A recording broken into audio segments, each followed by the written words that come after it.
My name is Eric Wortham. I'm a pianist from the city of Philadelphia, an amazing musical city with great, rich history. I've played with artists such as Jill Scott, Lauren Talese, Seal, and currently I'm playing with the one and only Adele here in Vegas at the Caesar's Palace. Music and the piano has become my voice. There's a multitude of languages around the world, and they allow a human being to express their thoughts, feelings, and emotions. But there are certain things that just can't be expressed, and for me, the piano has allowed me to express those things that I can't utter with just basic words. So it's my world, it's my language, the most accurate version of myself.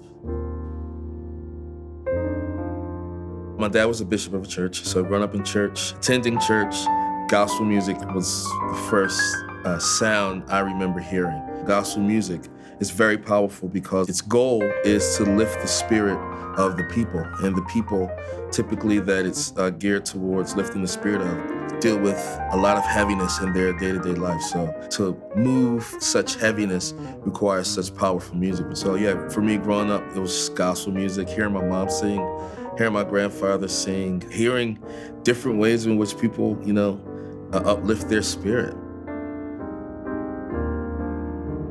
My first instrument was the drums. I loved the drums first.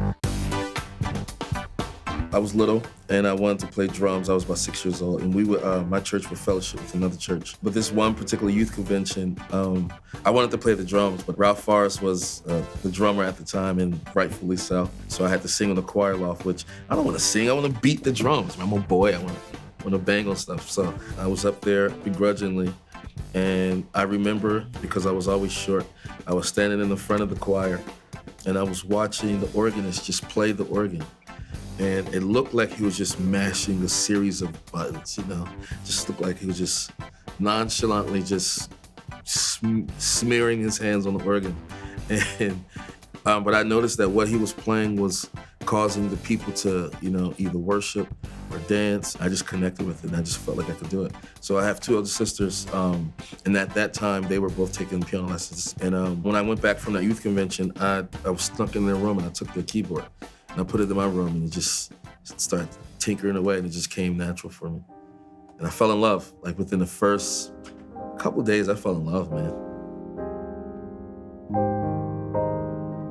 For me, after 6 years old, my path became very, very clearly defined and illuminated. And so having the desire and the tenacity and the commitment, I think, is one thing.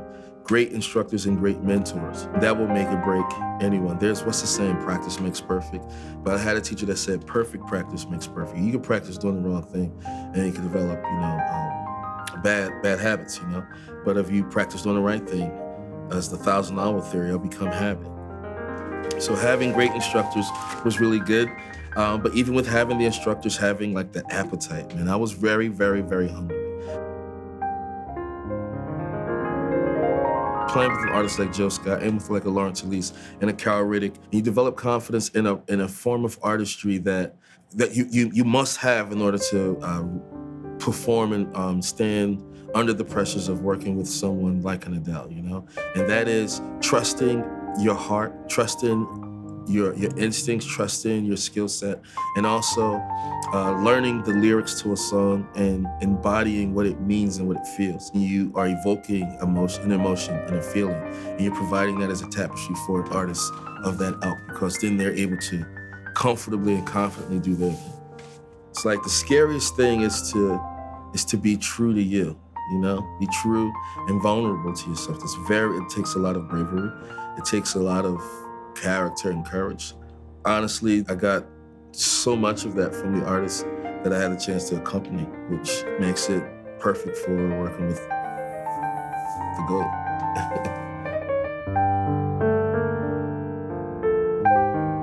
Her show and her music is perfect for if you're a piano player. It's very piano heavy. The piano encompasses so much of the emotion. As a pianist, this gig is perfect, it's very piano heavy, and there's a lot of piano and vocal duets, piano ballads. Like I said, I grew up playing in church, every Sunday before the preacher got up. There was a vocalist and me, and oftentimes you have no clue as to what the singer is going to sing. You just gotta You gotta feel, you gotta trust. That's why that upbringing and that experience is invaluable. That's totally makes me feel right at home for singer and pianist. And also, I like being counted on. I want you to count on me.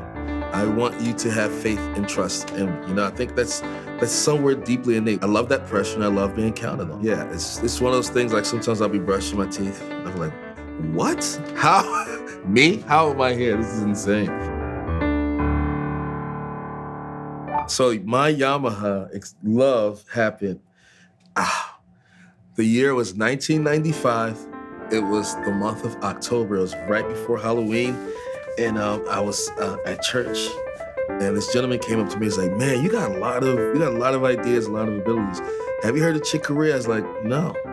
He's like, "What? You never heard of Chick Corea?" I was like, "No, I never heard of Chick Corea. I'm 13 years old." He's like, "Man, I got something for you." And he gave me the one thing that changed my life forever. It was a VHS cassette tape of Chick Corea acoustic band Alive. And I took the tape, I went home, I'll never forget. Put the VCR on, Chick Corea walks out, and he sat down at a Yamaha CF3 grand piano. The way in which that sound made me feel was comparable to seeing the most crystal clear blue water. It was just gorgeous. It was the most beautiful, crisp, refreshing sound I'd ever heard in my entire life.